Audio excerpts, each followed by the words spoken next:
Amnesty होती क्या है, हमें एमनेस्टी क्यों चाहिए? इसकी वजह ये है कि इकॉनमी डिप्रेशन का शिकार है और आप जानते हैं कि पाकिस्तान का जो बजट जब बनता है तो उसमें सबसे बड़ा पैसा सूद की अदायगी में चला जाता है। पाकिस्तान की इकॉनमी चूंकि कर्जों के बोझ पे चलती है और पाकिस्तान के ऊपर IMF का, वर्ल्ड बैंक का और दीगर ममालिक का बहुत एक्सटर्नल लोन है और ये अरबों डॉलर का लोन इसको वापस भी अदा करना है। पहली बात तो मैं आपको बता दूं कि एमनेस्टीज के खिलाफ है IMF। अस्सलाम वालेकुम, मैं हूं शकील अनवर कमाल। जैसा कि आप जानते हैं कि गुज़िश्ता दिनों पाकिस्तान में एक अफवाह बड़ी गश्त कर रही है कि रियल एस्टेट सेक्टर में कोई एमनेस्टी गवर्नमेंट अनाउंस करने वाली है। एमनेस्टी को लेकर के बहुत बातें की जाती हैं कि एमनेस्टी क्यों दी जाती है, एमनेस्टी नहीं देनी चाहिए, ये IMF कहता है। आइए आज हम इसके बारे में गुफ्तगू करते हैं और इसके बारे में जानने की कोशिश करते हैं कि माजी में जो एमनेस्टीज दी गई उसका क्या असर हुआ और उससे क्या फ़वायद होते हैं और एमनेस्टी से क्या नुकसानात भी मईशत को हो सकते हैं। इससे पहले कि मैं आपको बताऊं कि 2024 में ये हुकूमत रियल एस्टेट सेक्टर को एमनेस्टी देगी या नहीं देगी, मैं आपको बताता हूं। लास्ट एमनेस्टी ईयर 2020 में 2020 में इमरान खान साहब की PTI की हुकूमत थी, उस वक्त दी गई थी रियल एस्टेट सेक्टर और कंस्ट्रक्शन सेक्टर को। तो उस वक्त ये एमनेस्टी क्यों दी गई? पहली बात तो मैं आपको बता दूं कि एमनेस्टीज के खिलाफ है IMF। IMF ये कहता है कि किसी भी किस्म की रियायत या छूट ना दी जाए। एमनेस्टी होती क्या है? एमनेस्टी ये होती है कि आप जो सरमाया लगाएंगे किसी कारोबार में, उस सरमाए की बाबत आपसे सवाल नहीं किया जाएगा, यानी कि उसकी मनी ट्रेल नहीं पूछी जाएगी, चाहे वो पैसा बाहर से आए, काला पैसा हो, ग्रे पैसा हो, सफ़ेद पैसा हो। अब 2020 में जो एमनेस्टी दी गई उस वक्त के हालात से पहले आगाह होना ज़रूरी है, क्योंकि आप जानते हैं कि 2020 में कोविड-19 पेंडेमिक के दिन थे और वो एक ऐसी सूरत हाल थी कि जिसने पूरी दुनिया को जामिद और साकित कर दिया था। कारोबारी सरगर्मियां ख़त्म हो गई थी, लोग अपने घरों में बैठ गए थे और टोटल बिल्कुल जिसको कहते हैं कि लोगों को घरों में महसूर कर दिया गया था। ऐसे हालात में कौन सा कारोबार फल फूल सकता था? उस ज़माने में पाकिस्तान की हुकूमत ने ये एमनेस्टी डिक्लेयर करके मईशत की बहाली की कोशिश की थी, जो कि काफ़ी हद तक कामयाब भी हुई। लेकिन IMF उससे नाराज़ है, इसलिए कि उस वक्त भी IMF ने उन कंडीशंस के ऊपर, जिन हालात से गुजर रही थी दुनिया, पाकिस्तान को शायद कुछ कहा तो नहीं, लेकिन बाद में उसने अपनी नाराज़गी का ज़रूर इजहार किया कि पाकिस्तान की इकॉनमी चूंकि कर्जों के बोझ पे चलती है और पाकिस्तान के ऊपर IMF का, वर्ल्ड बैंक का और दीगर ममालिक का बहुत एक्सटर्नल लोन है और ये अरबों डॉलर का लोन इसको वापस भी अदा करना है। और आप जानते हैं कि पाकिस्तान का जो बजट जब बनता है तो उसमें सबसे बड़ा पैसा सूद की अदायगी में चला जाता है, डेट सर्विसिंग के अंदर। इसीलिए जिन लोगों ने कर्ज दिया है वो चाहते हैं कि मईशत के अंदर किसी भी किस्म की सब्सिडी ना दी जाए और किसी भी किस्म की एमनेस्टी या रियायत ना दी जाए। IMF ये चाहता है कि पाकिस्तान की मईशत को टोटली डॉक्यूमेंट किया जाए और डॉक्यूमेंटेड करने के लिए तमाम तर रास्ते इख्तियार किए जाएं, डिजिटलाइजेशन के, और लोगों को टैक्स नेट में लाने के लिए रिटेल सेक्टर को, एग्रीकल्चर सेक्टर को, रियल एस्टेट सेक्टर को, जो कि टैक्स नेट से बाहर है, इनको लाने के लिए IMF की अव्वलीन शर्त है। तो पाकिस्तान की इकॉनमी बहुत ओपन इकॉनमी है, इसको डॉक्यूमेंट करने में बहुत टाइम लग चुका है और अभी भी ये वक्त की अव्वलीन ज़रूरत है कि इकॉनमी को डॉक्यूमेंट किया जाए और यही IMF की पहली और अव्वलीन शर्त है, ताकि मनी ट्रेल का पता चल सके, उस बात का पता चल सके कि लोगों की सोर्स ऑफ इनकम क्या है और वो पैसा जो चल रहा है वो किसके हाथ से गर्दिश करता हुआ किसके हाथ में पहुंच रहा है, वो सब IMF को खबर होनी चाहिए। और वो उसी वक्त हो सकती है कि जब इकॉनमी कैशलेस हो जाए, बैंकिंग चैनल के ज़रिए या डिजिटल मोड ऑफ पेमेंट्स के ज़रिए पेमेंट हो, तो इकॉनमी ट्रैक की जा सकेगी। तो ये तो था माजी का हवाला। اب آئیے آج کیوں ایمنسٹی کی باتیں کی جا رہی ہیں؟ آج ایمنسٹی کی باتیں اس لیے کی جا رہی ہیں کہ ریئل اسٹیٹ سیکٹر گزشتہ 3 سالوں سے جمود کا شکار ہے. مارکیٹ میں ایکٹیویٹی نہیں ہے، کاروبار نہیں ہے، بائنگ سیلنگ بہت سلو ہو چکی ہے. اس کی کیا وجہ ہے؟ سب سے پہلے یہ جانیے. اس کی وجہ یہ ہے کہ اکانومی ڈپریشن کا شکار ہے. ملک کی معیشت زبوحالی کا گزشتہ کئی سالوں سے شکار ہے. پاکستان کے اندر شرح سود گزشتہ سال 1.5 سال سے 22% اپنے ہائر لیول کے اوپر ہے. تو اس انٹرسٹ ریٹ کے اوپر کیسے کاروبار کوئی اور پنپ سکے گا؟ لوگ زیادہ پریفر کرتے ہیں کہ اپنا پیسہ بینکوں میں آئیڈلی پلیس کریں اور وہ انٹرسٹ کھائیں.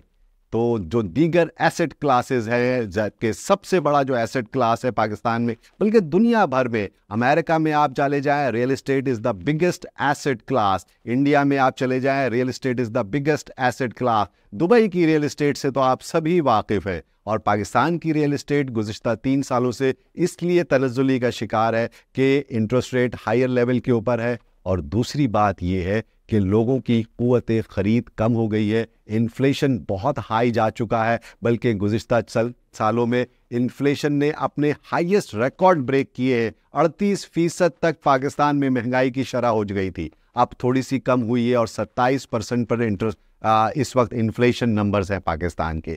تو اگر انٹرسٹ ریٹ کم ہوگا تو لوگوں کا پیسہ بینکوں سے نکلے گا اور وہ پھر پراپرٹی کی طرف انویسٹ کریں گے. دوسری اہم بات یہ ہے کہ جو فائلوں پہ ٹرانزیکشنز ہوتی تھی دور دراز کے علاقوں کے اندر، سوسائٹیز اور ریزیڈینشل کالونیز لانچ ہو جاتی تھی، لیکن اس کی آباد کاری میں برسوں بیت جاتے ہیں.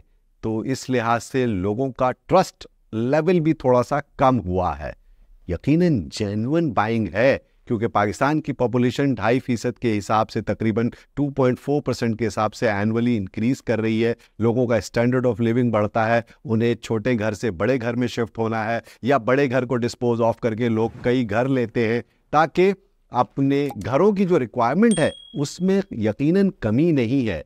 گھر تو چاہیے لوگوں کو، لیکن اس وقت لوگوں کی قوت خرید نہیں ہے. تو جینوئن بائنگ جو ہے، جن کو ضرورت ہے گھر بنانے کی، فلیٹ بنانے کی، اپارٹمنٹ بنانے کی، مکان بنانے کی، وہ بھی کچھ کم ہے. اور وہ جو انویسٹر پرسپیکٹو تھا وہ تو بالکل اس وقت سلو ڈاؤن ہے.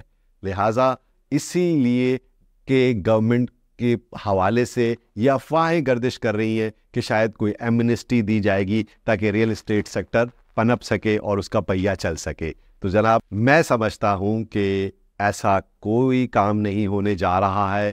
ہاں، کچھ انڈسٹری کے حوالے سے، امپورٹ کے حوالے سے کچھ ریسٹرکشنز ختم کی جا سکتی ہیں، لیکن amnesty no question about it, کوئی سیکنڈ تھاٹ نہیں ہے اس کے بارے میں. کیونکہ اس وقت ہم IMF کے ساتھ $3 بلین کا، $3 ارب کا جو اسٹینڈ بائی ایگریمنٹ ہوا، اس کی بھی $1.1 بلین ابھی ملنے والی ہے ہمیں. اور ہمارے جو فائنانس منسٹر ہیں اورنگزیب صاحب، وہ ریسنٹ اپنے وزٹ میں جو واشنگٹن گئے ہیں، وہاں انہوں نے طویل مدتی IMF کے پلان کا پروپوزل دیا ہے، وہ جو کہ تقریباً $8 ارب کا ہے. تو پاکستان کو تو اس وقت IMF کا لون اس کی ضرورت ہے اور اس کے بغیر اس کا گزارا نہیں ہے. تو وہ کیسے IMF کی شرائط کے برخلاف جاتے ہوئے کسی بھی قسم کی ایمنسٹی دے سکتا ہے؟ It is not possible. اب یہ تو تھی IMF کی کنڈیشنز. اب ہم جانتے ہیں کہ ہمیں ایمنسٹی کیوں چاہیے. ایمنسٹی کیوں چاہیے بھائی؟ ہمیں پرابلم یہ ہے کہ ہم بجائے اس کے کہ ہم ہر وقت حکومت سے رعایت کے متمنی رہیں، ہم کیوں نہیں محنت کرتے؟ ہم کیوں نہیں پروجیکٹ ٹائم پہ ڈیلیور کرتے؟ ہم کیوں نہیں اپنی معیشت کو سدھارتے کہ جس میں بے روزگاری ختم ہو سکے، جس میں پاکستان کے اندر پر کیپٹل انکم انکریز ہو اور لوگ گھر بنائیں، بخوشی اپنی انویسٹمنٹس کریں ریئل اسٹیٹ سیکٹر کے اندر، اسٹاک مارکیٹ کے اندر اور دیگر ایسٹ کلاسز کے اندر. اس لیے کہ ان کی جیب ابھی اجازت نہیں دے رہی. بجلی کے بل بہت زیادہ ہو رہے ہیں، لوگوں کے پیٹرول کی پرائسز بہت زیادہ بڑھ گئی ہیں، انرجی پرائسز زیادہ ہیں. اس کے علاوہ ہاؤس ہولڈ جو آپ کے اشیاء خوردنوش ہیں، ان کے اندر بھی بہت زیادہ قیمتوں میں اضافہ دیکھنے میں آیا ہے گزشتہ کافی عرصے سے. تو لوگ اس وقت اپنے ڈے ٹو ڈے ایکسپینڈیچرز کو میٹ کرنے کی مشکلات سے گزر رہے ہیں کہ وہ کیسے انویسٹ کرے ایسی صورتحال میں. تو IMF کی شرط اپنی جگہ پر، لوگوں کی مجبوریاں اپنی جگہ پر. अब आ जाइए एमनेस्टी की बात करते हैं। एमनेस्टी मैंने जैसे कि पहले कहा, ये एक रियायत है, क्योंकि पाकिस्तान के अंदर ग्रे इकॉनमी बहुत ज़्यादा है, कैशलेस इकॉनमी है, हमारे यहाँ बैंकिंग बहुत कम की जाती है, इसीलिए एमनेस्टी की बार बार बातें की जा रही हैं। हाँ, इस इकॉनमी को डॉक्यूमेंटेड होना है हर एक को। आप जानते ही हैं कि रिसेंटली FBR की डिजिटाइजेशन पर काम कर रही है गवर्नमेंट, और जल्द ही FBR को मुकम्मल तौर पर डिजिटलाइज कर दिया जाएगा। तो लामहला आपकी इकॉनमी को डॉक्यूमेंट करने का काम का आगाज़ हो चुका है, और अब आपके जो रियल एस्टेट है, प्रॉपर्टी की जो डॉक्यूमेंटेशन है, ज़मीन के जो कागजात हैं, उसे भी डिजिटाइज किया जा रहा है ऑल ओवर पाकिस्तान। इस सिलसिले में सूबाई हुकूमतों ने अपनी अपनी तरफ से कुछ इनिशिएटिव्स लिए। इस्लामाबाद में पहले हो चुका है, और अभी रीसेंट पास के अंदर केयरटेकर गवर्नमेंट जब थी तो सिंध के अंदर भी इस काम का आगाज़ हो चुका है। तो अब मैं आपको बता दूं, ये सब काम डॉक्यूमेंटेशन का है। इकॉनमी होगी डॉक्यूमेंट, इकॉनमी को किया जाएगा, डेटा को किया जाएगा ट्रैक, ताकि उसके बाद इन्वेस्टमेंट्स के माहौल बन सकेंगे। इसकी वजह से मईशत के अंदर रियल एस्टेट सेक्टर में ख़ास तौर पर तेज़ी, या वो जो होती थी ना पुरानी जो आदत थी हमारी कि अभी फाइल लिया, महीने भर बाद बढ़ गई प्राइसेस, एक हफ्ते में प्राइसेस बढ़ जाती थी, वो सब नहीं होगा। जेन्युइन बाइंग एंड सेलिंग चलती रहेगी। जिसको घर बनाना है, जिसको घर ख़रीदना है, जिसको अपार्टमेंट लेना है, वो अपनी ज़रूरत के मुताबिक ज़रूर ख़रीदेगा, चाहे वो जो भी कीमत पे मार्केट में मिल रही हो। लेकिन ये जो सट्टा चलता था मार्केट के अंदर, फाइलों के सौदे होते थे, ये सब रुक जाएंगे। और एमनेस्टी को मैं समझता हूँ कि इट इज़ नॉट पॉसिबल कि एमनेस्टी गवर्नमेंट दे सकेगी। IMF की कंडीशन भी है, और ये इकोनॉमी को डीरेल करने की भी एक कोशिश होती है। तो जनाब, आज के दिन हमने एमनेस्टी के बारे में खुलकर गुफ्तगू की कि एमनेस्टी क्यों ज़रूरी है या नहीं है, और IMF की क्या कंडीशन है, और एमनेस्टी के प्रॉज एंड कॉन्स पे डिस्कस किया। उम्मीद है कि आपको ये मेरी गुफ्तगू पसंद आई होगी, और मेरे इस चैनल को सब्सक्राइब करना मत भूलिएगा, और मेरी वीडियोज़ को देखते रहिए। आप सबका बहुत बहुत शुक्रिया।